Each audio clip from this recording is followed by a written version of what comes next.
Our next speaker is Regina Presley from Greater Baltimore Medical Center, and she is going to be assisted by a panel of our A-teamers in the trenches to talk about cochlear implantation.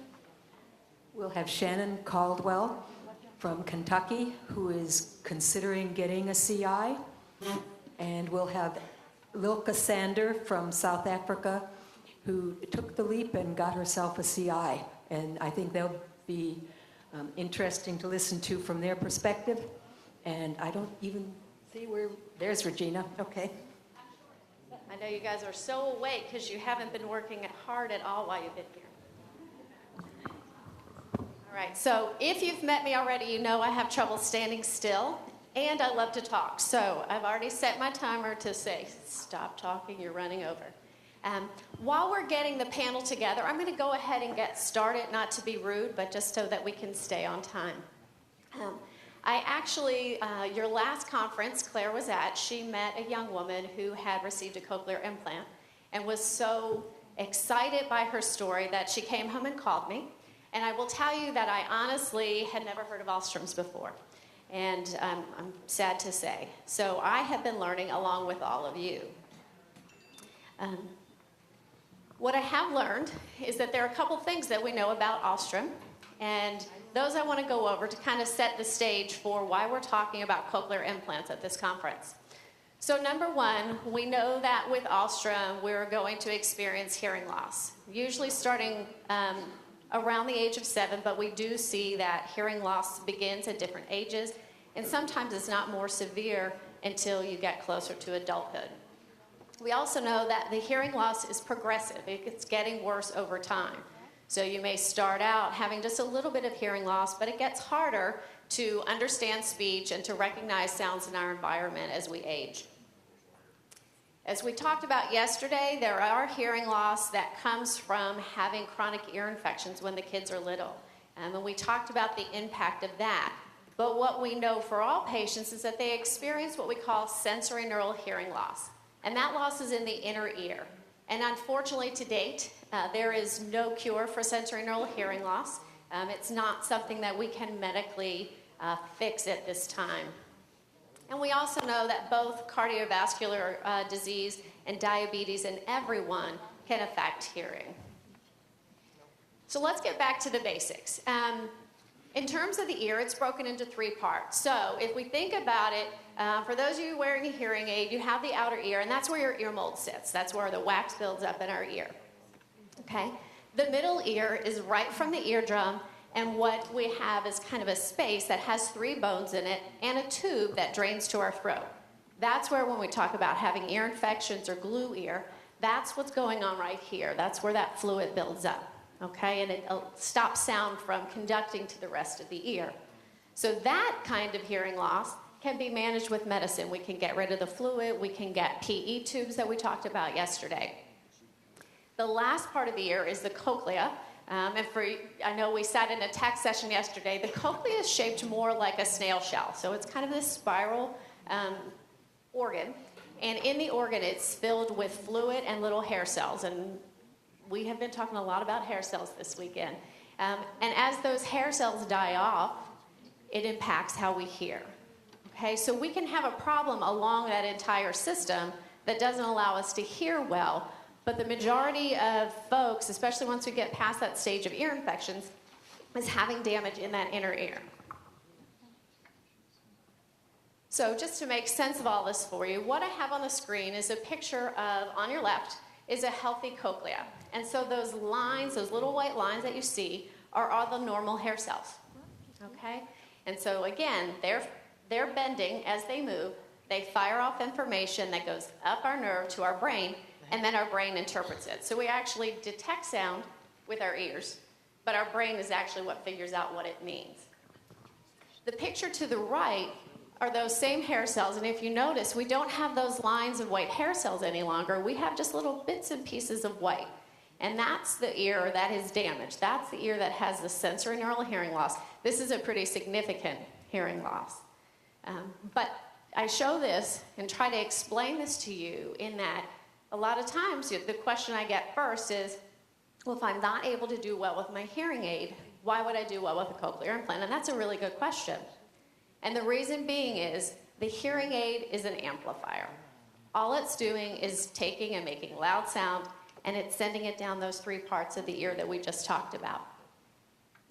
When we do that with a hearing aid, if the hearing aid or the hearing loss is more in that mild, moderate range, it's enough. That extra boost gives us the loudness that we need in order to be able to understand speech.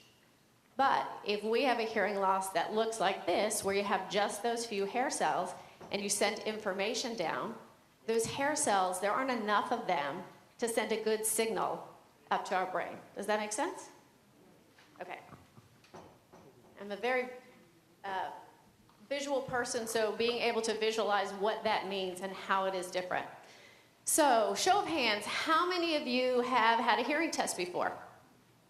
All right, keep them up. How many of you understand the audiogram or that graph that your audiologist tells you about? Oh, I love you all. Everybody kept their hand up. Great.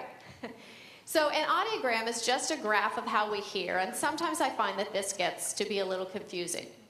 So if you think about the audiogram as a square, across the top are pitches, so like piano keys. So as you go across, the pitch is getting higher and higher. So on the left side, you have very low pitch sounds, like a drum beating. And then as you go across the graph, it gets higher, like a bird singing. Okay? This is one of the reasons I know in our tech session yesterday, a lot of the A team were talking about they have a preference on their readers as to what voice they like to hear. And a lot of that not only is because I know some of the voices probably sound a little bit more mechanical, is that if you have a hearing loss that looks like this, you're not going to prefer a female voice because female voices, children's voices, tend to be higher pitched. So you're going to like a male voice because it's going to be deeper and richer and probably sound better to you. If we go down the side of our square, we're talking about loudness. So the very top of the audiogram is very soft sound, and then as you go down the audiogram, the sound is getting louder. So it goes anywhere from about a number of 0 to about 120. To give you an idea of what that means, we're talking whispers to about as loud as a jet airplane. All right? So on the graph that I have up here, we also have some letters, and that's where all the energy for speech is occurring. So if we think about numbers, an audiogram between 0 and 20 is normal hearing.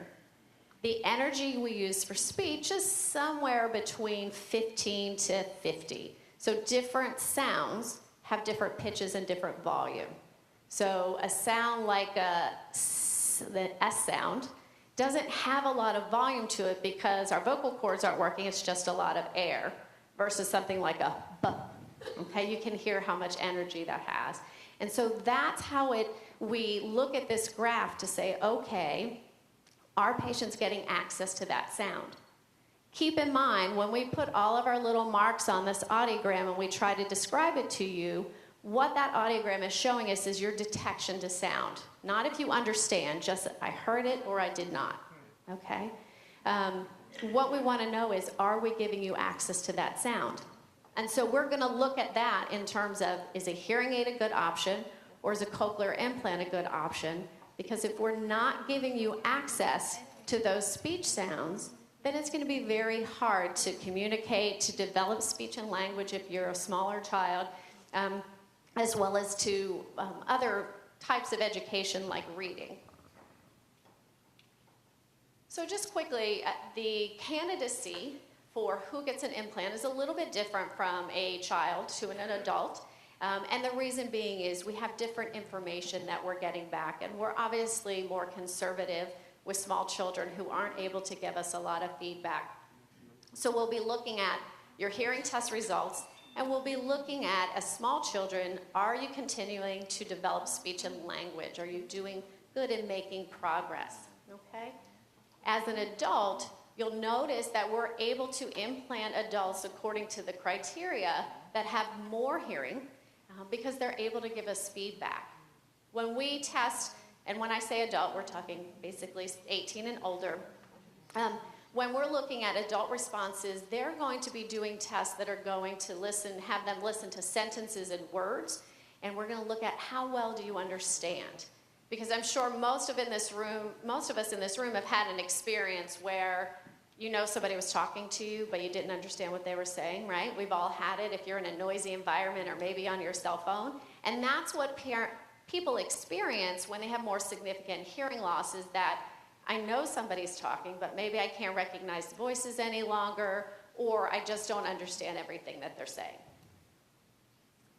So how does an implant work differently than a hearing aid? So as we talked about before, the hearing aid is just bringing in loud sound. Well, the implant is not using your hair cells.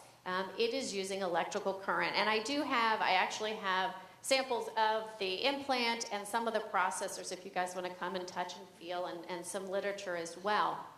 But basically, the processor is the piece that you wear behind your ear on your head. It captures sound, and it converts it to electrical information. So during surgery, we put an implant inside, and the two communicate using radio frequency waves and a magnet. So your outside processor captures sound, it turns it to electrical information, sends it through the skin, and powers and tells the implant what to do.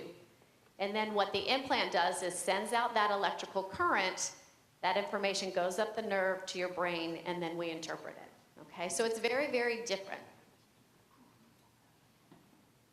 So what are factors that are going to influence whether or not you are a successful cochlear implant user? And I will tell you that I have patients of all ages and patients who perform in varying degrees. And these factors are part of what we take into account when we're determining what your expectations should be. So when did your hearing loss begin? What was the cause of your hearing loss? How long have you had that more severe to profound hearing loss? Maybe you've had just mild hearing loss for a while and all of a sudden have a change. Those things are something that we look at. And certainly the use of hearing aids is key, because that nerve that goes from your inner ear to your brain, if it's not stimulated and used, meaning a hearing aid that's sending information to your brain, it dies off. And if you haven't had that stimulation, when you go to use the implant, that pathway does not work as effectively. So I know we've had some really great questions while I've been here this weekend about cochlear implant technology, and it is pretty amazing, I have to say. What we have found over the years is that we have changed our surgical technique and our implant design to be more effective, which allows for a few things. One, our incision is much smaller. If you go online, and even 10 years ago, you would see somebody had their head shaved and they'd have a huge incision across the side of their head. Our incision now is just behind the ear, literally like where your eyeglass piece sits is just the size of the incision. We use stitches internally, but we use glue to close. So we have a very fast healing time because the incision is very small, no stitches, no staples for removal. And we're really branching out in terms of styles and wearing options. The other great thing about our implant technology is that when we implant this internal device, we're probably using about a quarter of its technology. And the nice thing about that is that it has room to grow without needing another surgery to take this out and put new technology in, which I think is very important for all of us. If you've purchased a cell phone lately, you know by the time you make it to the parking lot, you have the old model, right? So we really want to make sure that nobody is left behind. So we develop what's called backwards compatible technology. So the way that recipients of cochlear implants can advance is that one of two ways. You come into the office, we plug you up to my computer, and the software upgrades the system that you're wearing externally. Or you can upgrade the external processor that you have by getting the new model. Depending on the length of time and the reason for the upgrade, we're often very fortunate to get that covered by insurance as well. Not always, it gets a little tricky sometimes, especially if you just want to upgrade because the newer model is prettier. But it's lots of ways to advance technology without needing another surgery. So I have some patients who have been implanted 20, 25 years, and they've actually had 5 upgrades already. So they've advanced with technology over that time without ever needing another surgery, and I think that's important.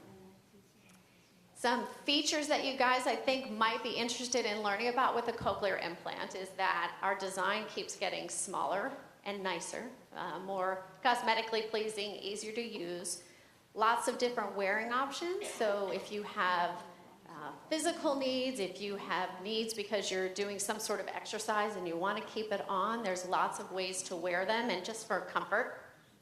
Lots of automatic programming so that your processor will actually scan the environment around you, and it will determine one of, say, 6 or 7 programs that it will automatically put itself in. So if you have a small child in there in the classroom, but then they go to the cafeteria, it's going to adjust for that noisy environment. You go from history class to music, it'll switch to your music program. So those things can all be done automatically, but you can also do them manually, either with a button on the processor or through a remote if you prefer to have a remote. But we find that the automatic processing is actually doing a very good job. It was actually just approved by the FDA for 6-year-olds, which is unheard of. We never get things approved for small children on paper because they can't give us a lot of feedback, so we know that it's doing a good job. The other thing is that there's a lot of Bluetooth streaming, which for all of us is great. So in terms of if you're using a computer, an e-reader, that information can stream directly to your equipment.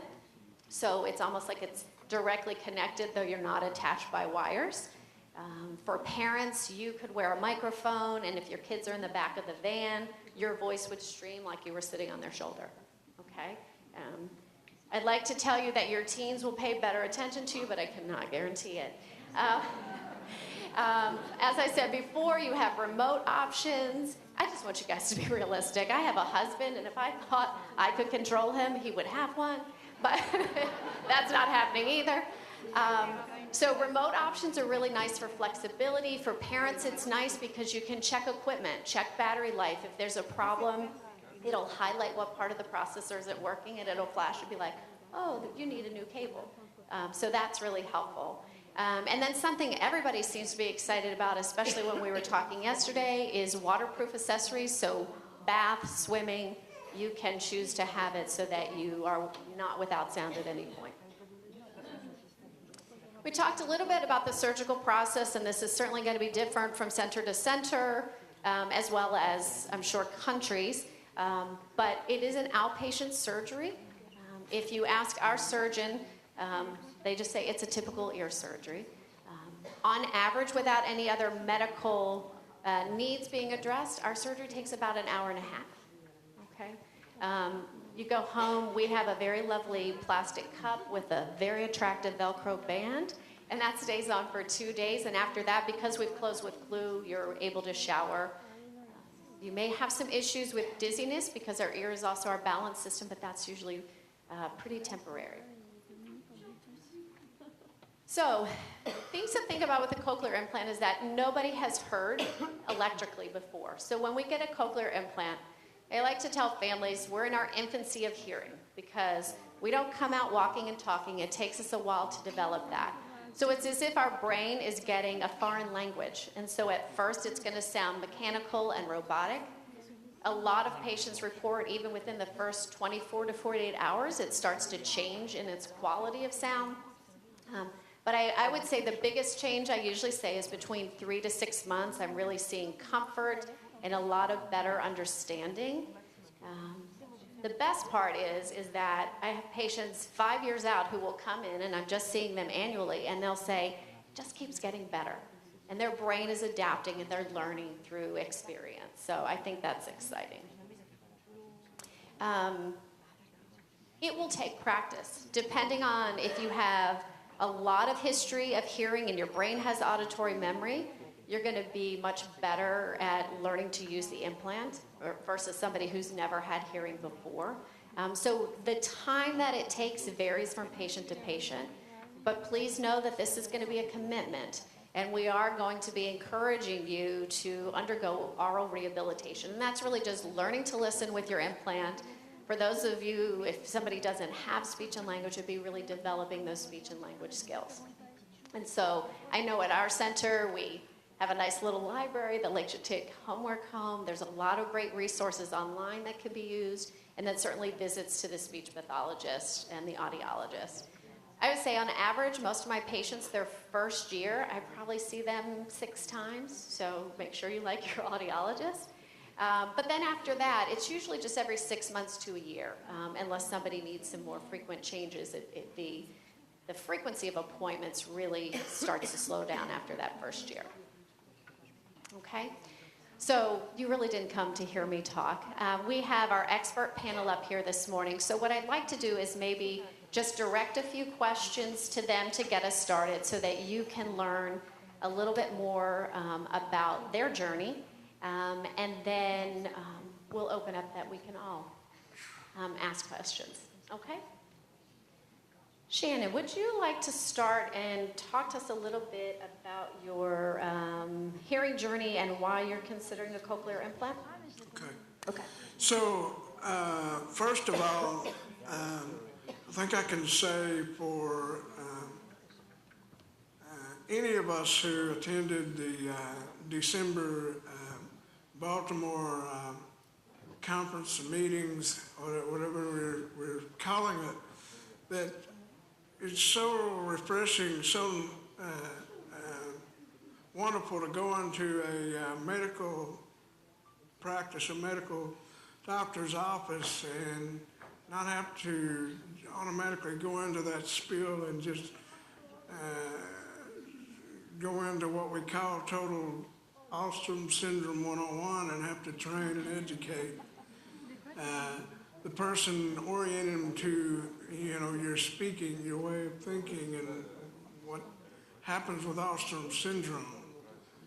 We're speaking the same language, and all of Regina and her staff were, prepared for us and really knew what cochlear implants are about, and it was a wonderful experience to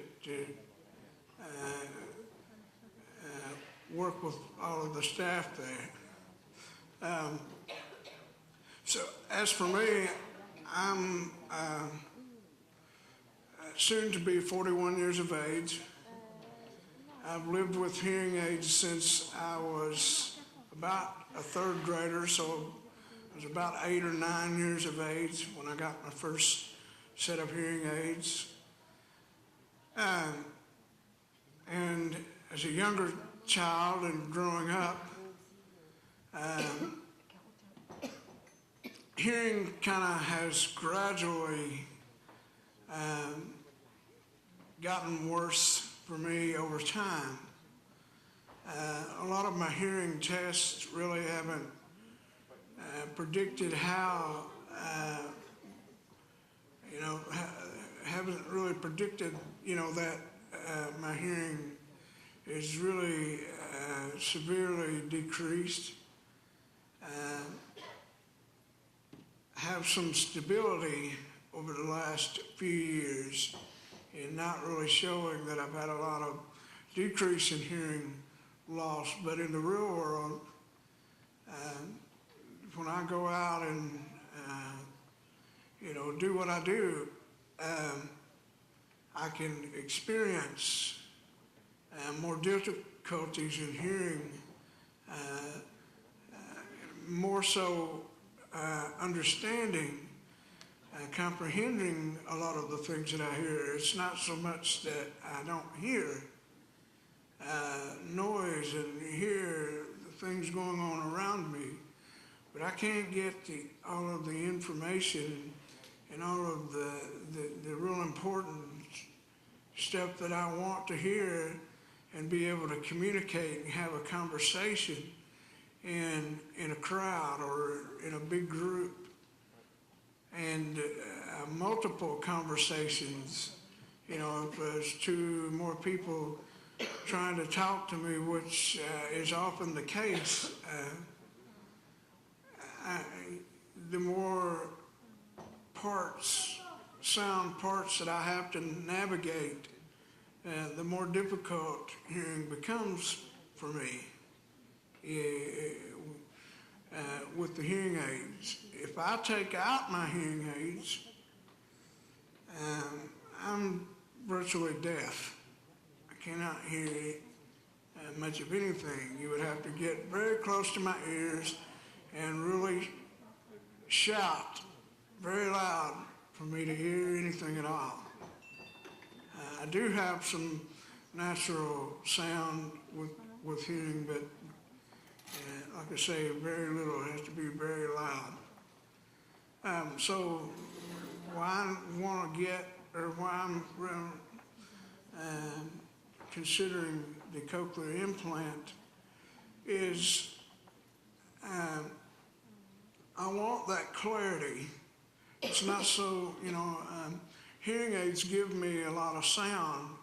If I can turn the volume up really loud and program the hearing aids really loud, but the sound is at times more a distortion, more problem than, again, I cannot understand and have a conversation with folks in a restaurant,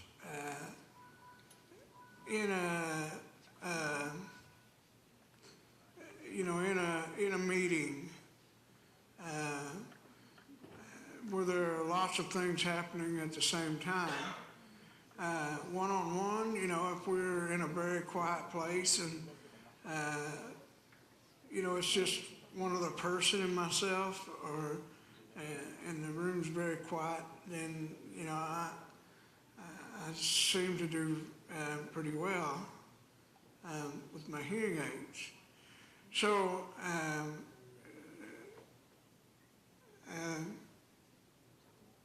this is really the reason that I like to improve my hearing. I want the best hearing that I can have to get the most out of my world. And so the clarity means as much, if not more, than just the power or volume or the sound. Very nicely said. Thank you, Shannon.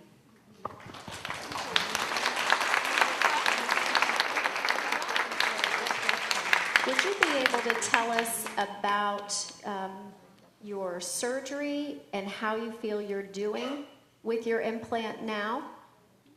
Sorry? So can you tell us about your surgery and how you feel you're doing with your implant now? All right. Okay?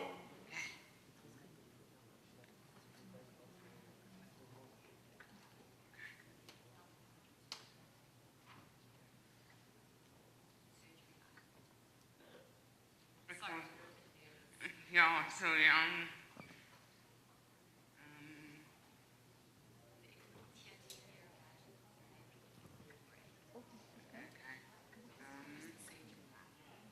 it was quite long and it was very difficult beforehand and afterwards. Surgery can be anything between 3 and 5 hours. Mine was 4 hours and 10 minutes. I did not wake up until only 4.5 hours later. It was a little bit because not knowing exactly where I was. And my mom thought I was not going to wake up at all.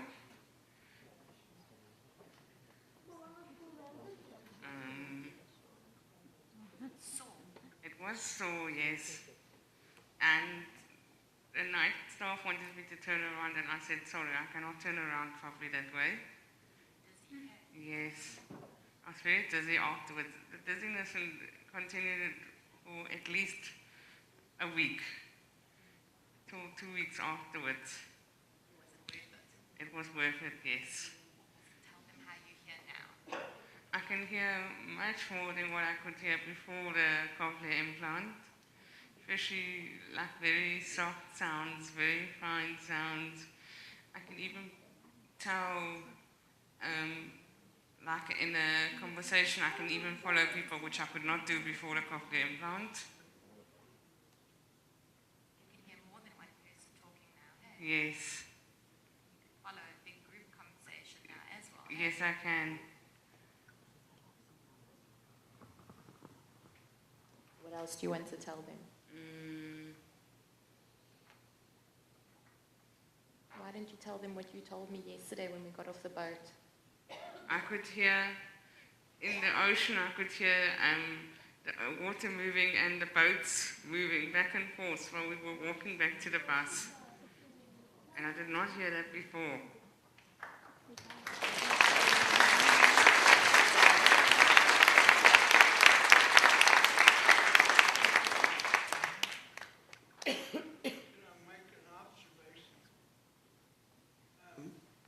When I saw Luca at, I believe it was our Georgia conference, and I interacted with her and her family, then it was almost as if I had to converse with her through her family members. She couldn't hear understand much of what I said. I'd touch her arm or get really close to her, and we would try to communicate.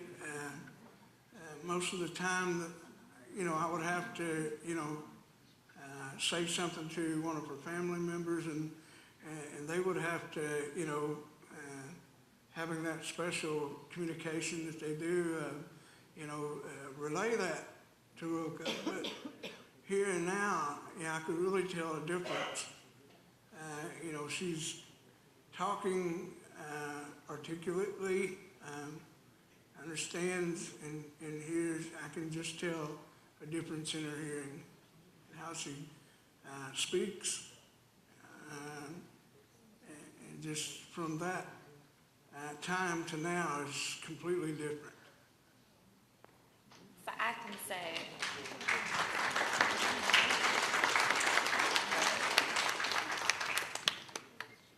as a sibling, it's been very interesting for us because what's gone from having to talk directly into her ear, and we've had to shout if she hasn't had her hearing aids in, to being able to have a normal, calm conversation with her, to the point that she often picks up on a whispered conversation that we don't want her to hear. And we'll get a very quick, what was that? She's able to follow everybody in the room. We can have a group conversation. We can go out into a restaurant. And what was before quite difficult, the ambient noises that would literally cause her to shut down and pull into herself, she now sort of flourishes.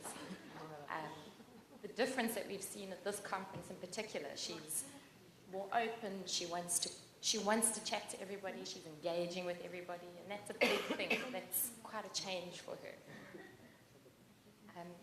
We've been asked to ask Lilka a question, and Lilka, the question is, if somebody asked you, should they get a cochlear, what would you say? Sorry? If somebody asked you, should they go and get a cochlear implant, what would you say? I would say it's a very good thing to go and do, because the first 3 to 6 months you will struggle. They say the first 3 months to 6 months, it can be a year you will struggle, but after that year is over, you're actually so thankful, because you do pick up much more, especially day by day. I still pick up every day something different. There are days where I'll ask people, I did not hear that, what is that? I think the most profound for me was the first time she heard rain. So we were sitting outside under trees and it was raining, a very, very gentle drizzle. And she said to me, what's that noise? And I said to her, what noise? There's no noise. So she says, no, that shh. What's that noise? And I said to her, it's the rain. And yeah. It was a big thing for her, and we take it for granted. The other thing was, I said to my mum, is that bird singing? And she said to me, yes, it's bird singing in the tree. And she was so impressed when I said to her, is that bird singing?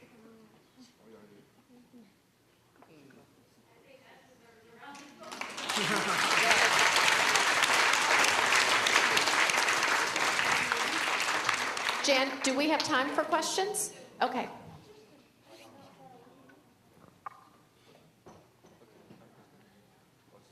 You all know who the experts are for the questions, right?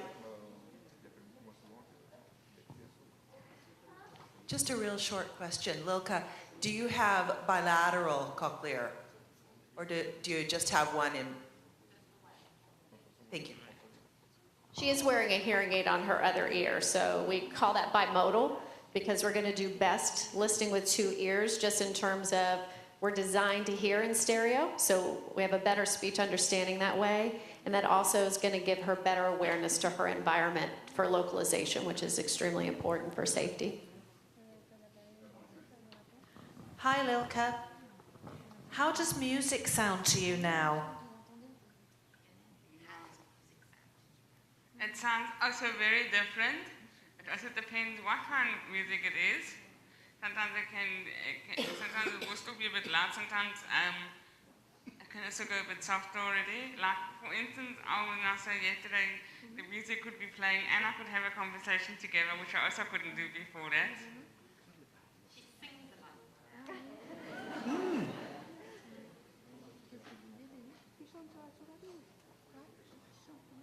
As an outsider looking in, I noticed that when I saw you Luca before, you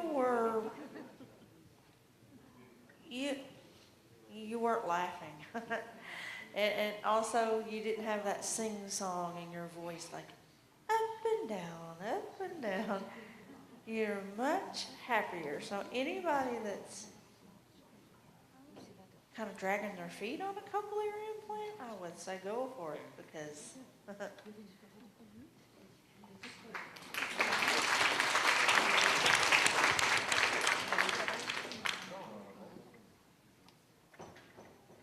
This question is really for Regina. Knowing that our kids are going to progressively lose their hearing, do you consider them for implantation earlier than you would someone else, maybe? So I'm no FDA hat, like we'll throw that away for right now. I do think that being proactive is really important for this group for a couple reasons, and there might be colleagues who would disagree with me. But number one, we want to be proactive instead of reactive. We want to be considering surgeries when we're the healthiest. So if we wait too long, our entire system might be more challenged in terms of anesthesia. And the other is that to learn the equipment, because you guys will see, we have a couple different types of equipment here. There's a lot of equipment involved with a cochlear implant that we can simplify. But I think if we have some vision while we're learning that and exposing the kids to it early, so that they're more familiar, I think the transition of just empowering them to be independent would be better. And I think from a insurance standpoint, I think that there are certainly ways that we could determine that things are medically necessary if we were stepping outside of the FDA guidelines. But that's just my personal opinion. Okay.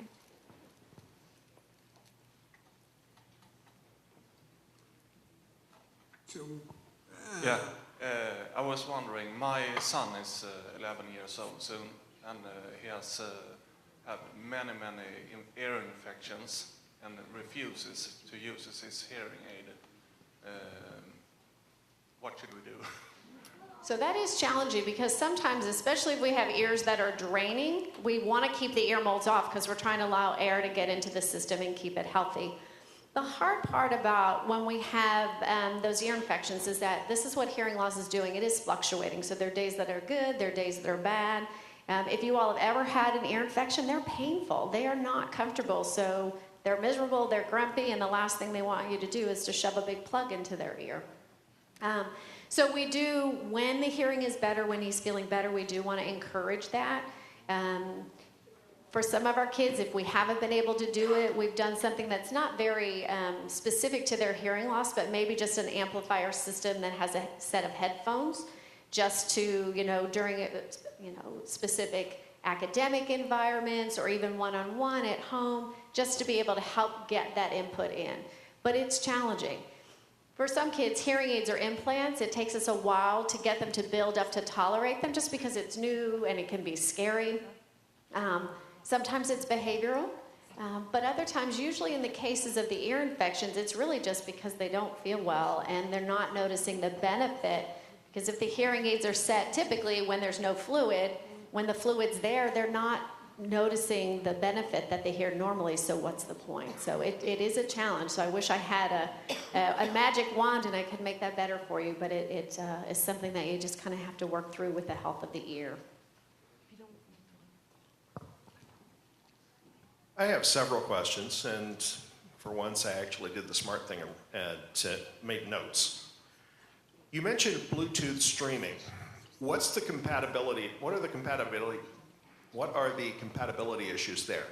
For instance, I know that my wife has hearing aids that have Bluetooth capability, but they are not compatible with Android phones. She has to have a separate device that she wears on her collar to connect. The hearing aids connect to it, and then it connects to the Android phone.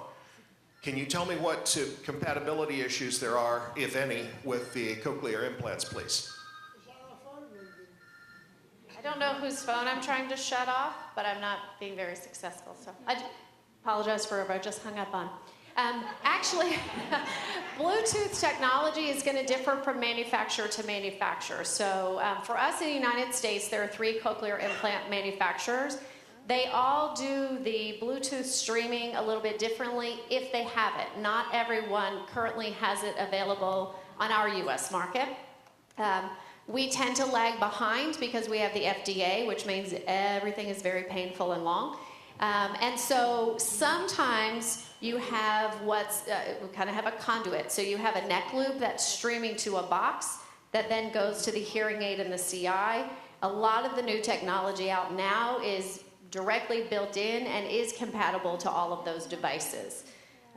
I know one of the manufacturers is actually starting to, and will soon be, I think, I didn't say this out loud, but we'll have a device that's going to be compatible, at least initially, with iPhones, so that will serve as your remote, so you won't even need a remote, and then that'll move on to Android. So we're constantly moving, but depending on the devices that you're wearing, it is going to differ, unfortunately. So, and that's with hearing aids as well. All right, my second question is, how good is the background noise filtering? I know that with my wife's hearing aid, she ends up asking me to repeat things if we're in a noisy background. There's one particular pizza place that we go to that comes to mind. It's also a bar, and it's rather noisy in there. And she frequently asks me to repeat myself in that environment because she can't hear me at that point because of the background noise. So how good is the background noise filtering with the cochlear implants, please? So it is better in the noise program where we're adjusting the directional microphone. So we do see enhancement in performance. But show of hands, how many of you, hearing impaired or not, have trouble hearing at a restaurant or a wedding reception, right? And that's because it's competition. So with the technology that we're using, we're switching which microphones are working. In quiet mode, we have 2 microphones that are working and they're picking up all around us. And when we go to directional mode, depending on the system, it's either going to be straight in front of you or it'll vary in a rate. Okay? And so it does enhance the signal that you want to hear over the noise. Some of the Bluetooth streaming devices are even better because what it's doing is who's ever wearing the device, their voice is streamed directly to the processor. And in that situation, we can even change what's called the signal to noise ratio. And that just means with your remote, you can say, I want 75% to be the person who's wearing the mic, and I want the other 25% to be my environment. So when the waitress comes up, I can still hear her speaking to me, but the majority of the voice that I'm getting is going to be from who's ever using the mic. Kind of cool, right? All right, the next question is, this is specifically for cochlear deafness, cochlear hearing loss, correct? There are several different things that can cause hearing loss. This is specifically specific to cochlear hearing loss, correct? Correct. So if you had another type of hearing loss that was not sensory neural, a cochlear implant would not be for you. And again, I can't stress enough, if you're getting benefit from hearing aids and you have good speech understanding, we're not considering a surgery. You're not a candidate for a cochlear implant. Cochlear implant is really kind of the last stop on the train track. And what my last question is actually a series of 3 questions. You mentioned dizziness in regards to the surgery. How bad is that dizziness? How long does it last? And what support is available for problems with that? So also within your inner ear is your balance system. So Yes. when we do the surgery, we disturb that system. For patients who already have problems with dizziness, the likelihood that they'll experience dizziness is going to be higher than someone who has not had dizziness before. Okay? Typically, it's very temporary. Some patients will report a day or 2 after surgery. I've had a few patients that a few weeks after surgery, they've still had it. Many times it will resolve on its own, but if not, patients will sometimes go to therapy just to help, vestibular therapy to help them get their bearings. Keep in mind, our eyes are part of our vestibular system, so if we have compromised vision, that's going to play a part in that as well. So it's something that we want to be aware of, especially right after surgery, because most of the time I'll say patients find it when they move positions too quickly. So if they go from lying down to sitting up or sitting to standing quickly, or if they even turn their head quickly, they'll get a little wobbly. So those are things we want to keep an eye on. Thank you. You're very welcome. Did I answer your question or did you have? There you go. You said that the cochlear implant is basically like one of the last things for when your hearing gets really bad. And my question is, when do you get to that point? So we get to that place when hearing aids are providing you with sound awareness, but that you're really limited in how you can understand speech. So the audiogram of that hearing test can look very different, but if when we test you and understanding speech is becoming more and more difficult, then that's when we'll start considering a cochlear implant. And when we do our testing, we actually test, and Shannon will tell you, we tortured him in speech and in noise, because nobody lives in a world as quiet as that booth that you go into when you have your hearing test. I always threatened when the kids were little I was going to take it home with me so I could have some peace and quiet. But we don't live in a world that is quiet. Every place has noise. So we do look at that functionally, because I think that has a big impact.